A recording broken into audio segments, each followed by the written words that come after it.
Donc, bonsoir tout le monde. Bienvenue à la réunion, à la séance du 9 février 2022 de la municipalité Saint-Maxime du Mont-Louis. Donc, point 1, adoption de l'ordre du jour. Donc, je confirme que tout le monde est présent. On est tous en team. Tout le monde est présent. Donc, on a quorum. Je vais lire l'adoption de l'ordre du jour. Point 1, adoption de l'ordre du jour. Point 2, adoption des procès-verbaux. À 2.1, ça sera le procès-verbal de la dernière séance ordinaire du 12 janvier 2022. Dans le point 3, administration générale et gestion financière, il y a plusieurs points. Donc, en 3.1, il y a allocation budgétaire. 3.2, allocation des dépenses. 3.3, secteur général, échelon salarial. 3.4, ADMQ, renouvellement d'adhésion et inscription au congrès 2022. 3.5, règlement 306-2022, édictant le code d'éthique des employés municipaux, avis de motion et dépôt. 3.6, centre Judrouin, ligne téléphonique filaire vers le IP. 3.7, rapport des déclarations d'intérêt pécunier des élus municipaux. Dans la partie 4, voirie et hygiène du milieu, 4.1, règlement 305-2022, tarification du service d'aqueduc à Mont-Louis, adoption. 4.2, à Bas-Poussière, achat groupé 2022. 4.3, assainissement des eaux à Gros-Morne, demande d'expropriation. À 5, dans la partie urbanisme et développement, 5.1, il y a le rapport mensuel des permis municipaux. 5.2, le comité consultatif en urbanisme. 5.3, mandat en aménagement. L'item 6, qui est la sécurité civile et publique. 6.1, formation pompier, appui pour demande d'aide financière. 6.2, contestation d'une facture d'intervention. 7, les loisirs et vie communautaire à 7.1, service de garde en installation à l'église de Mont-Louis. 8, demande des correspondances. Rien. 9 rapports des représentants municipaux. On verra plus tard. Et le restant, ça va être ajourné. Donc, on passera à la période de questions et la levée de la séance. Donc, ça va me prendre un proposeur et un appuyeur pour l'ordre du jour. Un petit peu, Claude Dany va dire quelque chose. Oui. Dany, ouvre ton micro, Dany. Merci. On n'est pas prêt à parler de la garderie aujourd'hui. Okay. Il n'y avait pas de point dans le PV, il est resté dans l'ordre du jour, on peut l'enlever. OK. Fait qu'il n'y a pas de 7.1. OK, 7.1. Même si je l'ai nommé, on n'en parle pas. C'est ça, il n'y aura pas de 7.1. Okay. Parfait. Donc, proposeur pour adopter l'ordre du jour en enlevant le point 7.1. Propose. Vincent? Bon, il n'y a pas de trop. J'appuie. Daniel. Merci. Peut-être pour les prochains points, nommez votre nom. Point 2, adoption des procès-verbaux. Donc, c'est pour l'adoption du procès-verbal de la séance ordinaire du 12 janvier 2021. Donc, tout le monde en préséance avait dit qu'il en avait pris connaissance. Il n'y avait pas de questions ou de suivi à faire. Donc, on l'adoptait tel quel. Donc, ça va prendre un proposeur et un appuyeur. Stéphane propose. Renaud appuie. Merci. 3, administration générale et gestion financière. Donc, à 3.1, c'est une allocation budgétaire. Donc, il y a certaines dépenses de fonctionnement qui dépassent les montants alloués du budget. Donc, c'est un oubli qui avait comme un peu été fait au budget. Et c'est la subvention pour la surtaxe des activités sportives. Donc, c'est quelque chose qu'on se budgète normalement pour aider les parents qui doivent aller à Saint-Anne-des-Monts pour payer la surtaxe.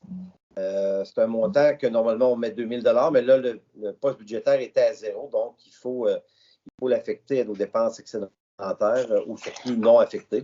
Puis il y a aussi, ça c'est un montant de 2 000 $, Et la mutuelle de prévention SST, le frais annuel est de 685,25. Donc, ça va prendre un proposeur pour accepter d'ajuster le budget des postes suivants. Tim propose. Merci. Stéphane appuie. appuie. Un appuyeur. Ah, Stéphane appuie. merci. OK, à 3.2, l'acceptation des dépenses. Donc, les dépenses ont été présentées aux membres. Tout le monde a pris connaissance des dépenses. On a les fonds suffisants pour les payer. Donc, en gros, c'est les comptes qui sont à payer, donc à venir, pour un total général de 136 122,75 $. Il y a les paiements par dépôt direct pour un total général de 43 659,82 $. Et les comptes payés pour un total général de 33 501,26 $. Donc, ça va prendre un proposeur pour approuver la liste des dépenses. Renaud propose.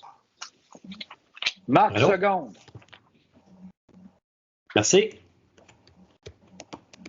3.3, directeur général, échelon salarial. Donc,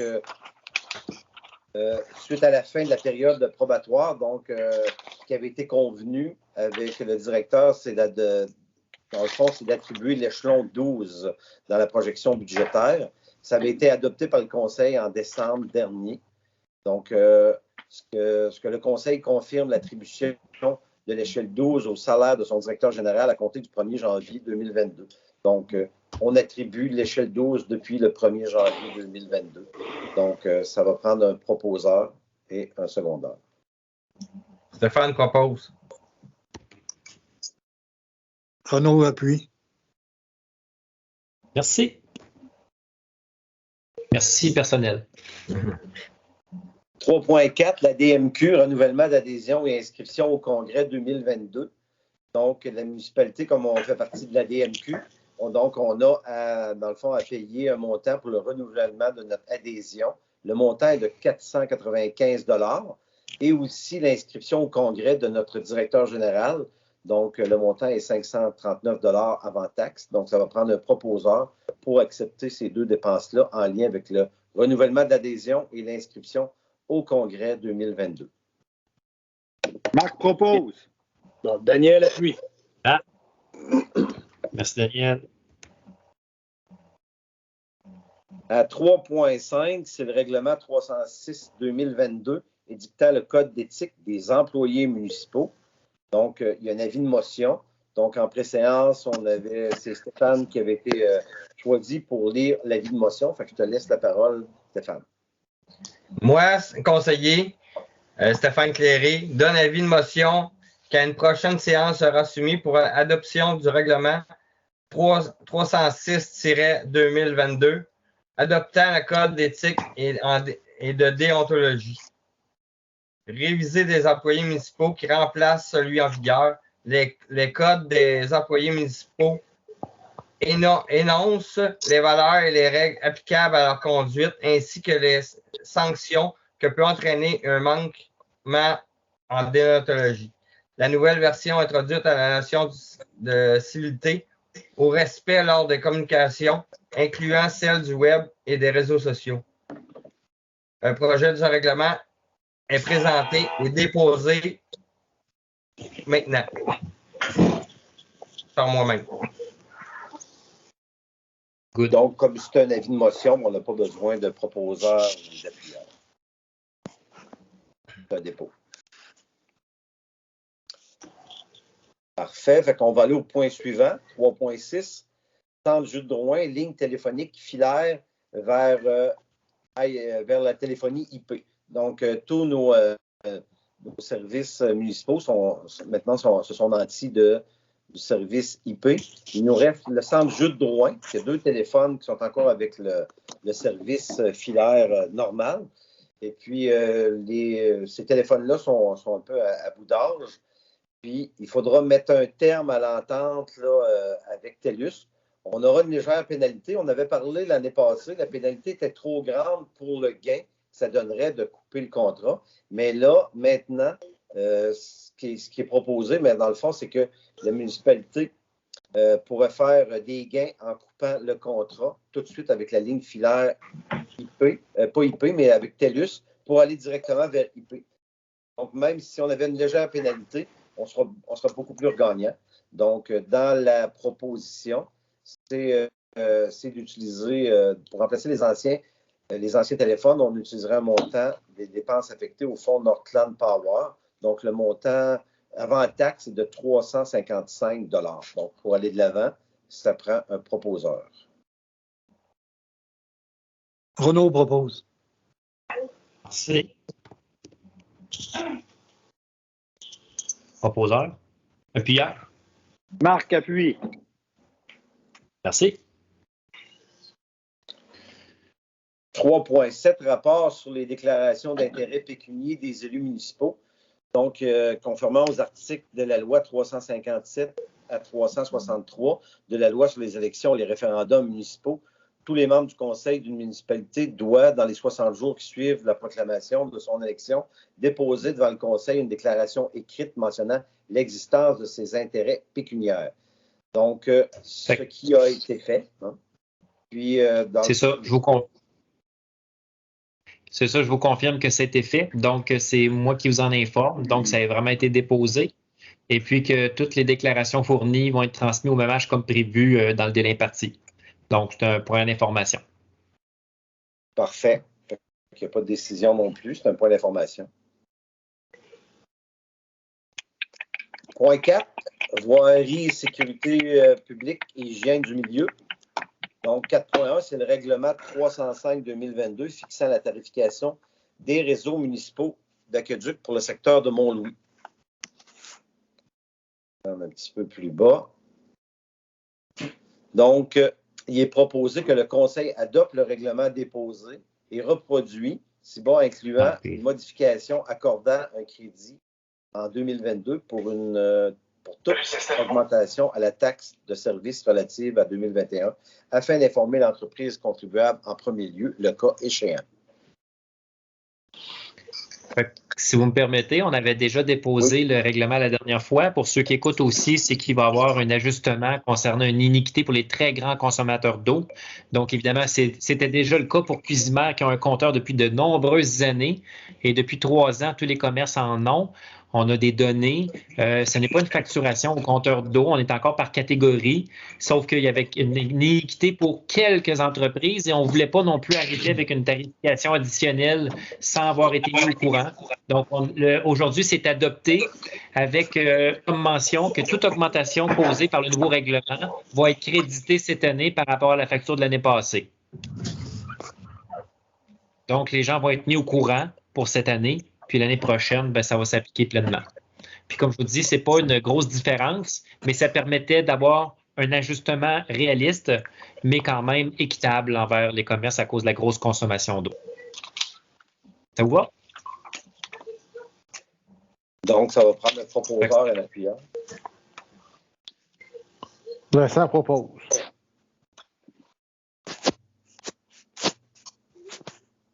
Stéphane appuie.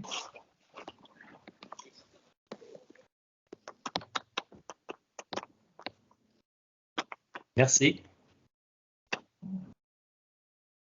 4.2, à Bob-Pussière, achat groupe 2022. Donc, la municipalité a participé dans les 2 dernières années à un achat groupé. Donc, c'est les MRC de la Gaspésie. On fait un achat ensemble de chlorure de calcium liquide. Là. Donc, c'est un liquide qu'on épand sur nos routes non asphaltées pour éviter la poussière.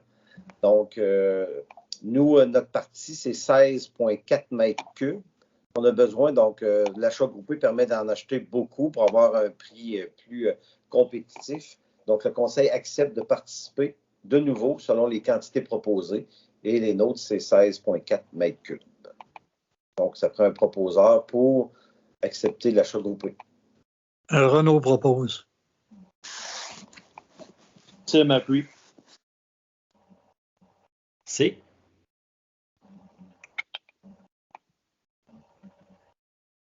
4.3, l'assainissement des eaux à Gros-Morne demande d'expropriation d'une partie de l'eau. Donc, pour la construction du futur réseau d'aqueduc, donc ce qui s'en vient dans les prochaines années, il y a des ententes de servitude qui ont été faites avec des propriétaires pour être capables de passer le matériel sur les terrains et des demandes ont été faites. Il y a une seule demande qui n'a pas encore été signée, donc pour permettre d'aller de l'avant avec cette portion du projet. Donc, et après la vérification avec la firme d'ingénieurs, il serait plus préférable de façon économique de prévoir l'expropriation de la parcelle de terrain plutôt que de modifier les plans. Donc, la résolution, ça dit que le Conseil propose que le Conseil d'autoriser, et si nécessaire, hein, à moins qu'il y ait signature avant, si nécessaire, le processus d'expropriation d'une partie des lots. Donc, les numéros, c'est 58, 57, 972 et 58, 57, 947, telles que décrites par la firme Harpo. Si l'entente ne peut pas être conclue d'ici 30 jours, soit le 30 mars. Donc, l'expropriation n'est pas définitive, mais si jamais il n'y a pas de signature, donc la résolution est ici pour aller de l'avant avec l'expropriation des lots mentionnés. Donc, ça va prendre un proposeur et un appuyeur. Propose.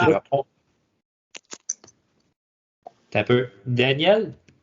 Puis Marc? Oui. Non, pas Parfait. Daniel, Marc.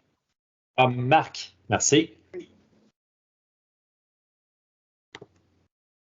Un appuyeur? Renaud. Merci. J'ai corrigé à 30 jours, c'est le 11 mars. OK. Merci. Oui. Au point 5, urbanisme et développement. Donc, au point 5, oui, exactement. Il y avait rapport des permis municipaux. Rapport mensuel des permis municipaux. Donc, l'inspecteur Éric Darèche, comme ici, il a le pouvoir de certifier les permis. Donc, en préséance ou avant la préséance, on a vu les demandes. Donc, tout était conforme. Donc, le Conseil confirme avoir pris connaissance du rapport mensuel des permis et en accepte le dépôt. Proposeur et appuyeur. Vincent propose. Stéphane appuie. Merci. 5.2, comité consultatif en urbanisme. Donc, les membres non élus actuels du comité sont les suivants. Guy A. Bernatchez, Éric Darèche, Diane Gaumont, Dany Bergeron et Suzanne Bérubé. Donc, il doit y avoir au moins un élu siégeant, au moins un élu sur le comité de consultation d'urbanisme de la municipalité.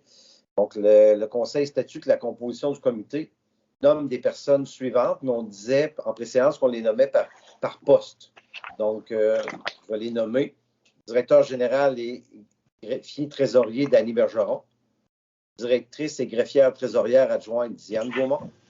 Inspecteur municipal Éric Darèche. Inspecteur municipal adjoint Guy A. Bernatchez.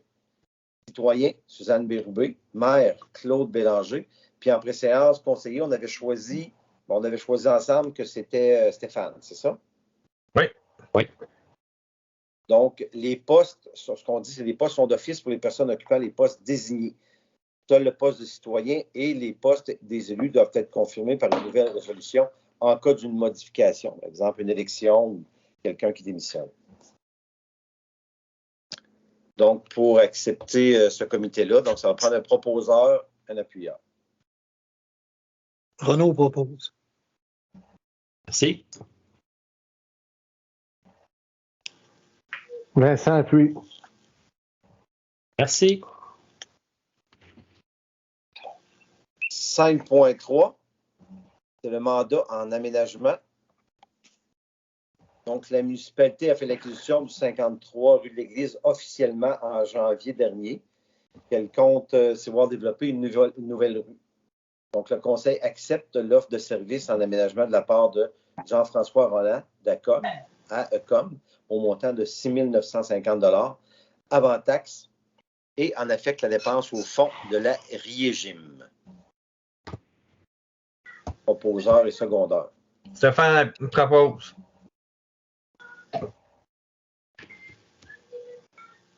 Daniel Vincent. appuie.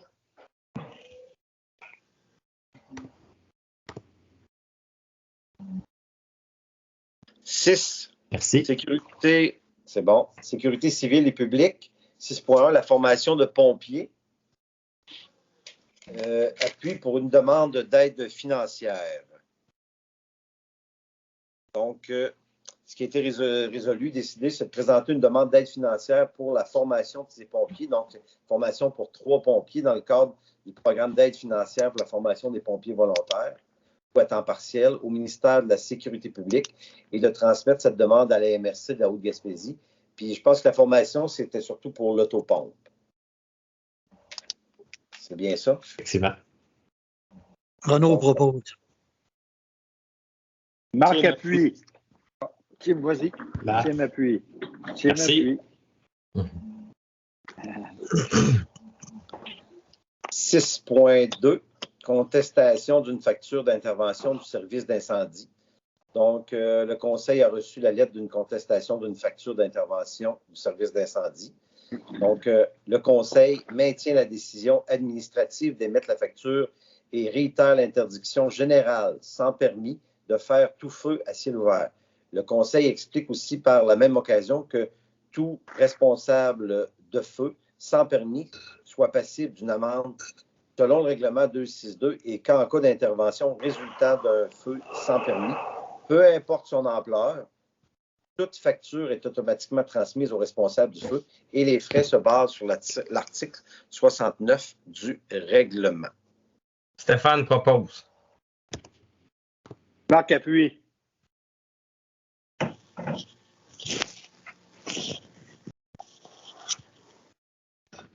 Ensuite, on va dans les points loisirs et vie communautaire, il n'y avait rien. Demande et correspondance en point 8, il n'y avait rien.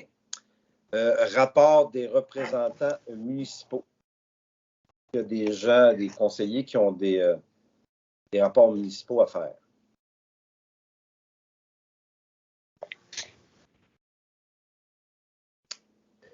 Je pense que non. J'ai peut-être une question pour Danny là-dessus. Oui. Je me demande si, est-ce que ce serait un bon moment pour demander aux gens de penser aux attraits touristiques du coin en vue d'établir la liste finale là, pour la plateforme Anecdote. Est-ce que c'est le bon temps d'en parler? Peut-être pas le moment, je dirais, parce qu'on a fait appel à certaines personnes pour nous aider à nous alimenter par rapport à une liste déjà donnée, puis on ne l'a pas triée déjà. Donc, si on ne veut pas non plus s'y perdre, je dirais que c'est une question de jour. On pourra peut-être en parler même la semaine prochaine, si nécessaire, si on est plus avancé. Je verrai ça peut-être la semaine prochaine s'il y a quelque chose d'avancé. Mais ça ne s'attardera pas qu'on va pas en parler avec les gens, peut-être même soumettre une première liste puis aller chercher des idées en plus éventuellement. Surtout pour le contenu aussi après, si des gens sont intéressés. C'est parfait. Super. C'est bien de ramener le sujet. Hein. On va le garder actif. Oui, on avance dans le dossier aussi. On l'a proposé je vous propose d'ajourner la séance afin de compléter les projets qui nécessitent un avis public. Oui. Est-ce qu'il y avait des questions? Parce que là, on est en. Je ne vois pas l'image. Est-ce qu'il y a des gens, mettons, des citoyens dans la salle qui ont des questions à poser ou si on a des questions qui nous ont été posées là, via le site puis pour y répondre ce soir? Non, j'ai pas reçu de question. Ben, la question, il y avait une question qui m'avait été posée, j'en ai parlé, là, concernant le ramonage des cheminées. OK, c'est vrai. Désolé. C'est qu'on peut revenir justement qu'à l'automne, il faudrait y penser. Mais on le prend en note, effectivement. On peut le mentionner justement qu'on l'a pris en note puis qu'on va revenir là-dessus avec l'idée, jumelé avec l'idée de faire des communications ciblées selon le moment de l'année, selon les sujets. C'est un très bon point. Merci.